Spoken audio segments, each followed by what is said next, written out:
en Internet. ¿Y cómo se hace eso, profe? Fácil, solicitando su dirección en .cl, www.nic.cl y luego conectarla a su red social preferida. ¡Buena! Por 9.990 pesos al año, construye tu identidad digital en Internet con .cl. NIC Chile, somos el .cl. Radio Universidad de Chile te invita a ser parte del recorrido musical de América. Un encuentro con las voces musicales que han hecho y que harán historia en la cultura. Caminemos juntos por los paisajes de esta geografía musical, junto a la conducción del poeta y fotógrafo Tito Carreño.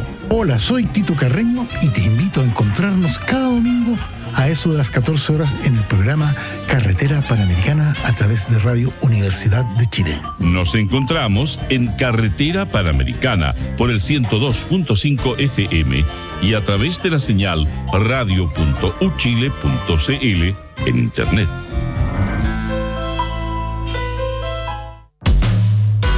Conciencias y Educación, un programa de la Facultad de Ciencias de la Universidad de Chile dedicado a mostrar el estado de la ciencia de frontera y analizar las políticas educacionales y contenidos programáticos sobre educación científica y educación ambiental. Hola amigas y amigos, soy Raúl Morales Segura, decano de la Facultad de Ciencias de la Universidad de Chile y deseo invitarles a acompañarnos en nuestro programa Conciencias y Educación cada viernes a las 12 horas en Radio Universidad de Chile. Conciencias y Educación, un programa para una ciudadanía más demandada en los avances científicos, tecnológicos y ambientales, en el 102.5 FM y radio.uchile.cl.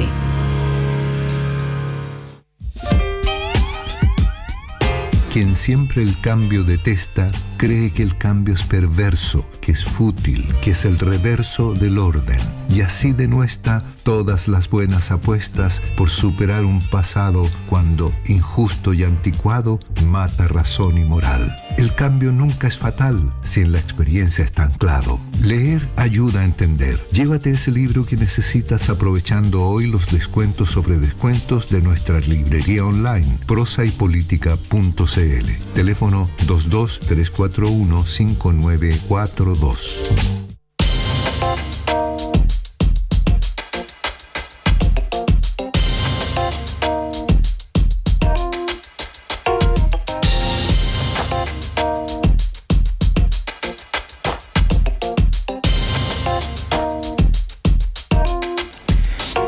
Estamos ya de vuelta en Política en Vivo y vamos a tener el gusto de compartir esta segunda parte de nuestro programa con la socióloga, doctora en estudios latinoamericanos y directora ejecutiva de la Fundación Nodo 21, Pierina Ferretti. Querida Pierina, muy bienvenida, mucho gusto saludarte. ¿Cómo estás tú?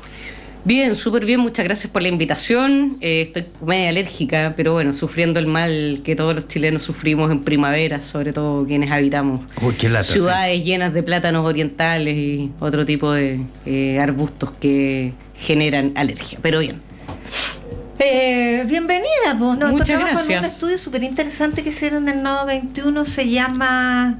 Del estallido al orden. Eso. Del estallido Tengo al el orden. resultado, pero se me perdió el... Del estallido Nuevo al orden. mapa político-cultural de Chile, del estallido al orden. Que habla de una mayoría tradicionalista, de emociones negativas. Sí. Eso, qué tremendo, ¿ah? Miedo, incertidumbre, frustración es lo que predomina. Cuéntanos más. Mira, a ver, este estudio es como una continuación de un estudio que hicimos el año pasado, del cual también conversamos, que se llama Ganar sin perder, sobre el pragmatismo político de los nuevos votantes de sectores populares. ¿Ya? Y esto parte por una pregunta que nos hicimos, como muchos nos hicimos, después de la derrota del 4 de septiembre, ¿cierto? Primera vez que teníamos voto obligatorio y una masa que fue a votar y que determinó la elección, digamos, y ese resultado tan contundente.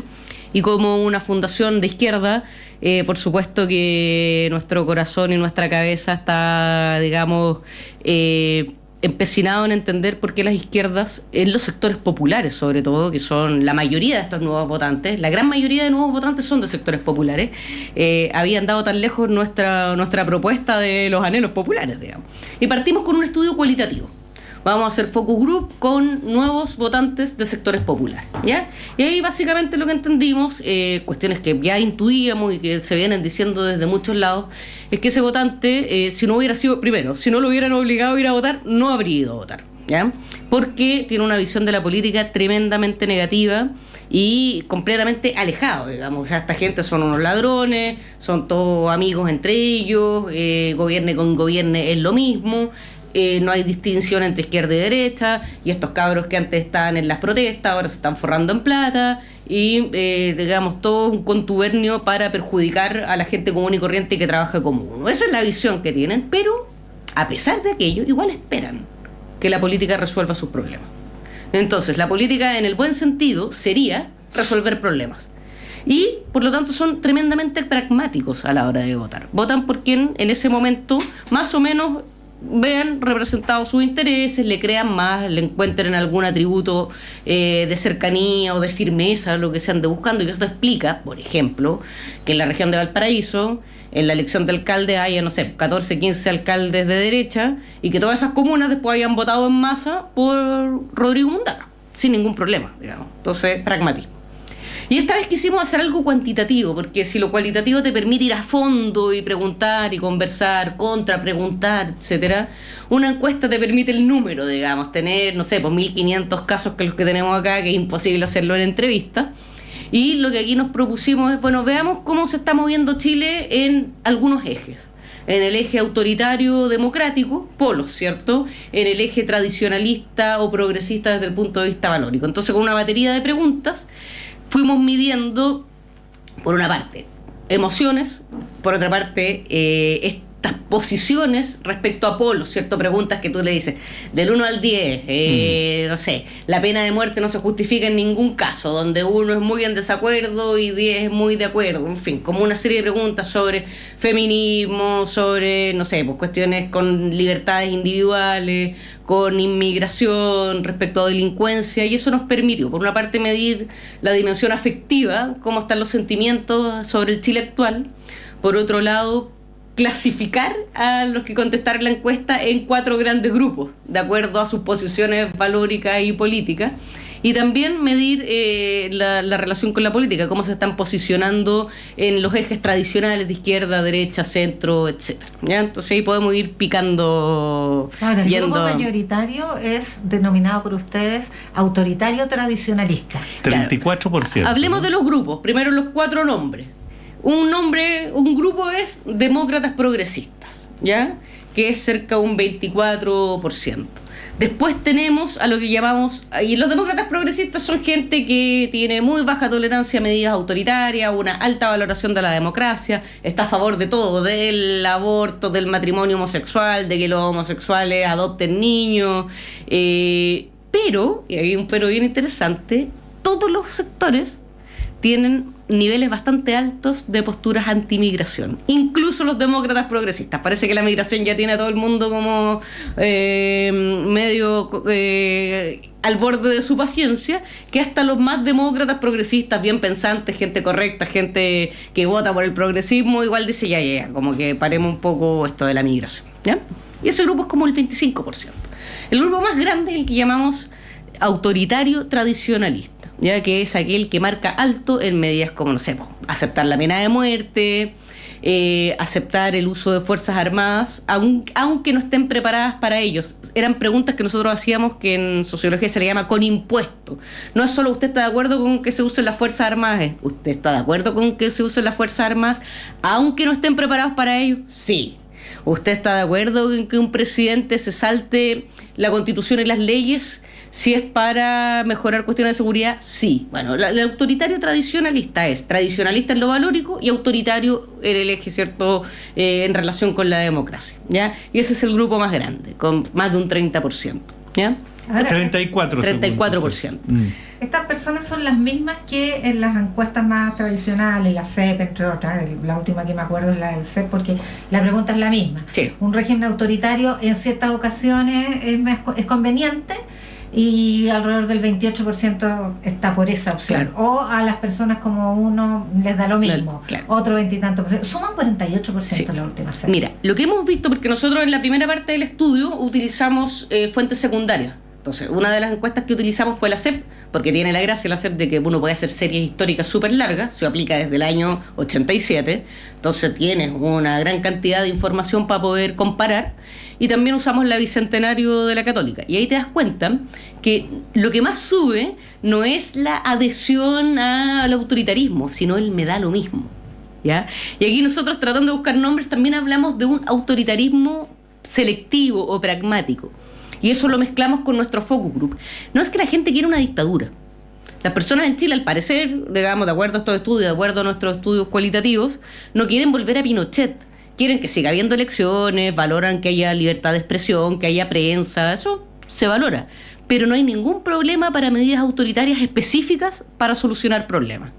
Si es cerrar fronteras, cerremos fronteras. Si es hacer una cárcel en alta mar, hagamos la cárcel en alta mar, pero sigamos teniendo elecciones, sigamos teniendo libertad de opinión, como es una mezcla. Por eso que algunos cientistas políticos ahora están hablando de que ya no se puede hablar tanto de dictadura y de democracia, sino de sistemas híbridos, donde hay alta tolerancia a medidas autoritarias, pero también en sistemas donde hay elecciones. Bueno, pensemos en Bukele, pensemos en Donald Trump. Son cuestiones con regla de mayoría, pero nada más. Claro, y en Chile todavía lo que nosotros vemos es que sube la indiferencia, el me da lo mismo. También hay una cuestión de distancia con la dictadura, distancia temporal. Si esta pregunta en 1990 claramente no daba lo mismo. Pero ha pasado un tiempo largo, se han ido incorporando votantes muy jóvenes, que para quienes la dictadura ya es una historia del pasado. Y como no hemos tenido, y esto tiene que ver con la discusión que estaban teniendo antes, ¿cierto?, sobre Kaiser, los derechos humanos, no ha habido una fuerte educación en derechos humanos, por lo tanto ya hay muchas cosas que se relativizan porque no se conocieron directamente y no ha habido una transmisión intergeneracional del supuesto aprendizaje que tenemos al tener una dictadura tan reciente. Entonces, claro, un cabra que no ha conocido, digamos, nada más que la democracia, es menos costoso porque no conocieron los rigores y terrores de la dictadura. Entonces también ahí hay un problema más a fondo de educación, y además, para quienes conocieron los rigores y los horrores de la dictadura, igual un 40 y tantos % votó sí en el plebiscito, digamos. O sea, tampoco es que se ganó con un 50 y tantos %, que fue muy importante, pero no dejaba de ser, después de 17 años de dictadura, tener un 43-44% de apoyo a Pinochet. Claro, sobre base es más complejo que fue, pero efectivamente es con ese número. ¿Sabes qué? Yo, viendo el texto que hemos podido ver del estudio, hay una cosa, y a propósito de lo que tú explicabas, que a mí me llama la atención, que como que echo de menos más bien la idea del tradicionalista democrático o este que ustedes colocan aquí como semi-autoritario, pero es que a lo mejor a ver, quizás es una expresión como más de deseo que de realidad, pero que tiene que ver con que, si bien hay una adhesión a la democracia, hay también un tiempo de agotamiento con respecto a temas muy puntuales, como delincuencia, migración. Claro. Y que en ese ámbito están dispuestos a decir, ¿saben qué? Metan la mano a fondo, sáquenmelos de encima, claro, pero no me toquen la democracia. No es como lo de Bukele, que es decir, no es solamente votar, sino que también es libertad de expresión, también es pluripartidismo, también es cierto respeto, también es claro, derecho humano en alguna medida, pero específicamente ahí, aquí. Mira, ahí es interesante lo que señalas, podríamos darle una vuelta. Lo que pasa es que vimos que los niveles de tolerancia a medida autoritaria son bastante altos. Entonces ahí veíamos, ¿qué le ponemos? Semi-autoritario, medio autoritario, no tan autoritario como el autoritario.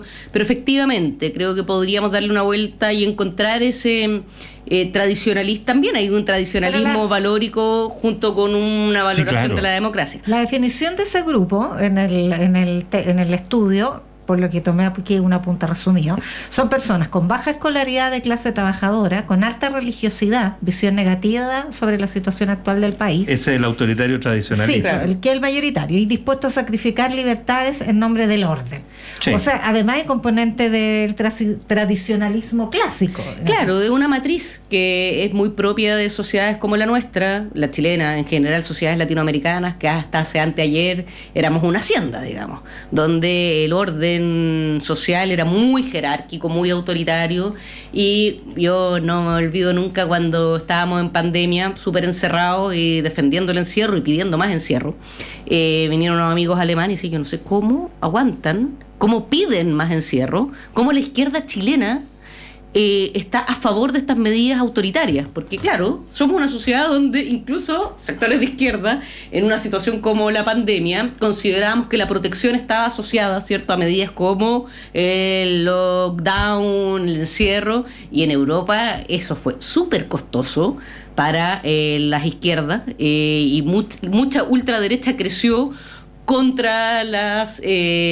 cuarentenas, etcétera. Hay una tolerancia a ciertas medidas autoritarias. Pero hay otra cuestión del estudio que a mí me gustaría relevar, que es la cuestión del cambio, ¿ya? Que hay esta sociedad, nuestra sociedad sigue demandando cambios. Nosotros tenemos ahí una conversación implícita con el informe del PNUD del año pasado, donde mostraba una mayoría que quería cambios progresivos. Aquí en nuestra encuesta nos muestra una mayoría que quiere cambios rápidos y muchos cambios rápidos, ¿ya? Y sobre todo demandados por personas que se identifican con la derecha y que expresan sentimientos muy negativos hacia el país. Entonces, este estudio da la impresión de una mayoría muy molesta con el estado actual del país, con el estado actual de las cosas, y que quiere cambios. Ahora, probablemente la dirección de esos cambios, cuando ellos piensan cambios, están pensando que se vayan los migrantes, que se cierren las fronteras. Entonces hay un sentido del cambio que ha ido variando, ¿cierto? Cuando uno en el 2019 pensaba en cambio, probablemente pensaba en cambio de constitución, ¿ya? Ahora el significado del cambio está asociado al orden. Entonces, en este momento también las encuestas son fotos del momento. Hay que mirar procesos más de largo plazo porque todo convive. El deseo de orden con el deseo de cambio. Convive el deseo de libertad individual con el deseo de que el Estado te proteja. Convive el deseo de mano dura con el deseo de democracia. Conviven muchas cosas que parecen contradictorias, pero que en realidad no lo son. Y muchas veces en las mismas personas, en nosotros mismos, en los grupos sociales, conviven esos anhelos que pueden parecer que colisionan, pero que en realidad una democracia en regla debiera ser capaz de proveer seguridad. Por supuesto. Y al mismo tiempo redistribución del ingreso, y al mismo tiempo crecimiento económico, y al mismo tiempo una educación digna para todos los habitantes. O sea, como que uno diría una cosa no quita la otra, ¿cierto? Pero apreciamos en este estudio un fuerte deseo de cambio junto a un fuerte deseo de orden, y eso es algo con lo que hay que saber trabajar. Y creo que la izquierda tiene a veces más facilidad para relacionarse con el deseo de cambio que con el deseo de orden. Pero tenemos que hacer que el orden sea o sea, la izquierda tiene que ofrecer un orden, que no puede ser el orden excluyente, machista, tradicional, un orden muchas veces autoritario que la derecha plantea. Otro orden, un orden democrático, pero que tiene que ser un orden. Tiene que ser una sociedad en la que tú puedas vivir con garantías, tanto sociales como de seguridad pública, tanto de llegar a fin de mes con plata a fin de mes y vivo a fin de mes.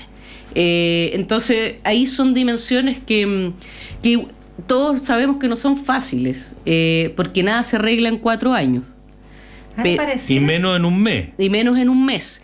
Es difícil que la izquierda, la centroizquierda, el progresismo aparezca como sinónimo de orden. Aparece más fácilmente como sinónimo de justicia social, de redistribución. De hecho, la propia Janet Jara está muy en alguna de las encuestas que miden cualidades de los candidatos y candidatas presidenciales, ella se asocia, ¿cierto? Y se le reconoce mayor cercanía, mayor empatía con los problemas cotidianos de las personas, una mayor sensibilidad social. Pero claro, la izquierda tiene que ganar también en la dimensión del orden, y eso es más difícil. Yo creo que para cualquier gobierno para cualquier sector que esté en el gobierno sería difícil en esta situación ser sinónimo de orden. Hasta la derecha ha tenido problemas con eso cuando estaba en el poder. Es muy fácil tener un discurso de orden, pero después ejercerlo sin violar el orden democrático. Y sin un Estado que se ha ido poniendo al día, pero con retraso. Por cierto. O sea, tenemos un Ministerio de Seguridad, todavía no tenemos, digamos, reglas de uso de la fuerza, todavía no se ha resuelto la cuestión del secreto bancario. O sea, tienes un Estado atrasado en relación con el crimen organizado, que no es solamente narcotráfico, las economías ilegales son mucho más amplias.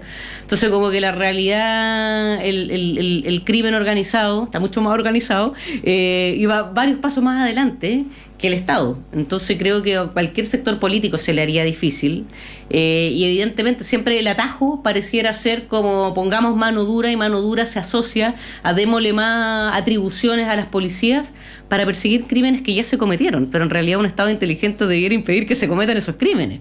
No ir a perseguir, digamos, porque cuando el daño ya está hecho, ya podía encarcelar a los que lo cometieron. O encarcelar a los soldados y no a los jefes. Claro. No al generalato. Pero en realidad una sociedad inteligente debiera apuntar a evitar que se generen esos daños.